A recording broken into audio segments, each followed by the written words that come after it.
Welcome to Review Every Ship by CitizenCon 2024. The point is to give an update on every ship since some haven't had a video made about them in years. In others, the information is simply too spread out to be helpful in making decisions. When we do a concept ship that isn't in-game, we'll theory craft about what we think the final product will be, using educated guesses and the information available at the time of the review. We'll go in depth, but we won't repeat everything on the RSI website. We will link to sources and fix any errors either in the description or in the comments. And remember, digital ships aren't imaginary, digital ships are imagine necessary. Before we start, let me remind everyone we are doing a ship giveaway. This giveaway will be of a Drake Cutter, which is an account to give to a new player, and a Drake Cutlass for everyone else. To enter to win, you must be subscribed, you must either like or dislike a video, and you must have commented on at least one video by the draw date. The winner will be drawn randomly on February 29th, 2024. Even if you're only subscribing to enter the contest, that's okay too. Welcome. Now, back to our regularly scheduled programming.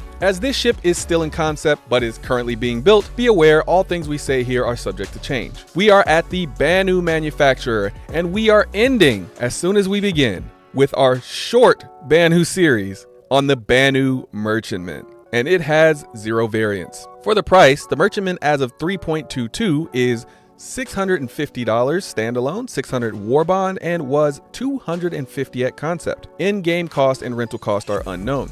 This ship is only available during time-limited sales. The ship is, of course, still in concept, so not currently available for any type of in-game or rental purchase. For loaner ships, you get a Hull C, a Banu Defender, and a Hercules C2 as of February 22nd, 2024. Banu traders are renowned for their merchant prowess, traveling the space lanes and trading with everyone from humans to the Vandal. Their sturdy, dedicated trading ships are prized beyond all other transports, sometimes passing from generation to generation of Banu. This ship for the salesman in all of us.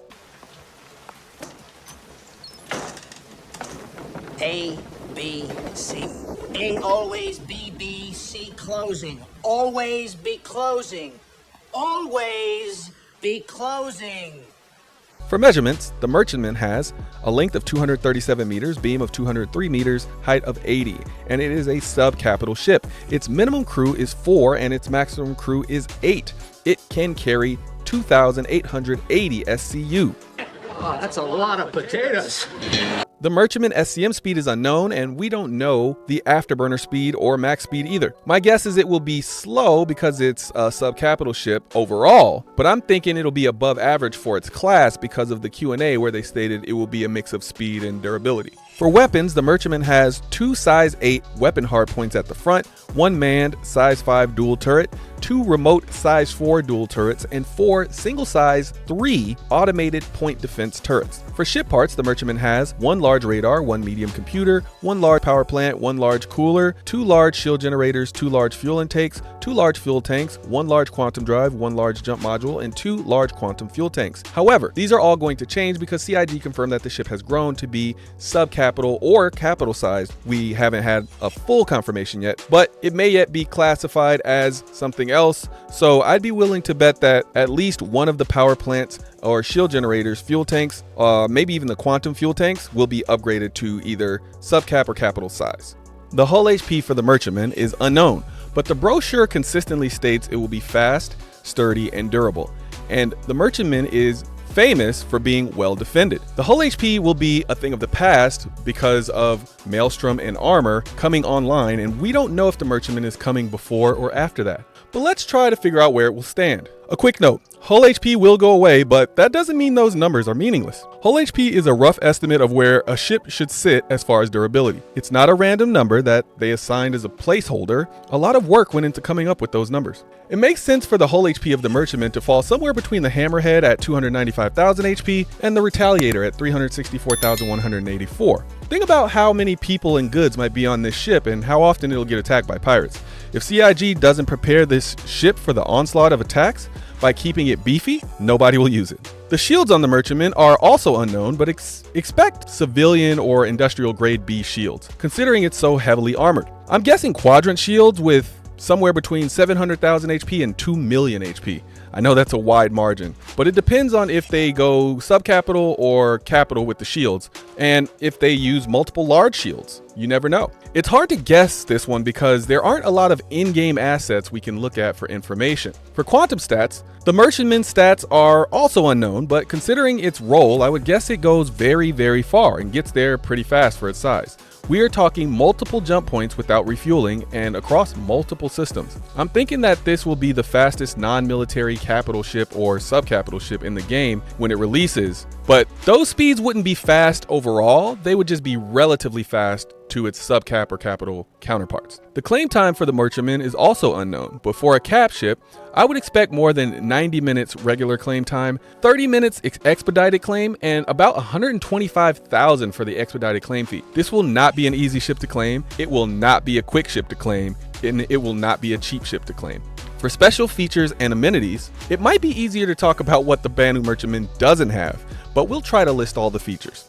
The ship has a 2-level market or bazaar, which is an onboard enclosed marketplace resembling in size to what you might see at a space station. The ship itself is separated into 2 parts, one for customers and regular clients with access to shops, and then another separate for crew and the merchants that is closed off from the public. The ship also has a dedicated negotiation room overlooking the cargo bay and market. All the ship's weapons are concealed inside the ship and retreat into the ship while not in use, so it can't be easily shot off or blown up, I think, except for the point defense. The merchantman also has a hangar that can comfortably fit a Banu defender, making it at least a length of 25 meters, a width of 25 meters, and the height of at least 10 meters from the looks of it. But we still have to look to see what the actual height will be. But at the very least, it can fit a defender, and that means it can most likely fit a saber and anything smaller than that. The ship here also has a dedicated space for vehicles, even though it is in the cargo space, so we don't know if that space is big enough to fit a Nova tank or what, but it does look like from the videos that it can fit at least an Ursa rover. The ship also has a docking collar. The ship has a holo table. The ship also has guest rooms for clients. However, we don't know yet how many guest rooms it will have. Lastly, it has at least 1 medical bed, but the tier level and how many beds has yet to be discussed. The ship also seems to have a unique tractor beam that also looks like a crane. I have heard rumors that it will come with a Banu defender, but I have not yet heard CIG confirm that, so assume that it does not and be happily surprised if it does. Now it's time to rate this ship. A rating I rate from 1 to 10. My 1 is only by if you have a unique reason that is specific to you or because you like the looks of the ship. My 10 is basically if you have the money, this ship is almost guaranteed to be useful to you in the game. A 1 doesn't mean the ship is useless or ugly, and a 10 doesn't mean the ship is perfect. Just remember, this is just our rating. Please give us yours in the comments down below.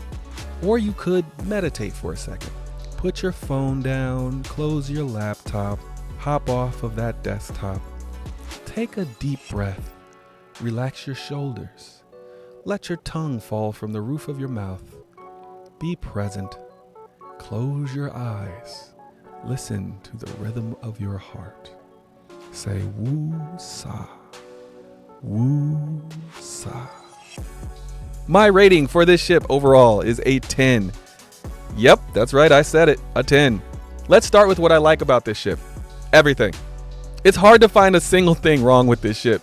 It's the only ship in the game that I can look at and say, where's the flaw? You want to talk price? It was sold for $250 when it was released. And even at $650, it's still one of the cheapest capital and subcapital ships in the game. You want to talk about weapons? It is quite literally the only ship with size 8 weapons. And it has 2 of them.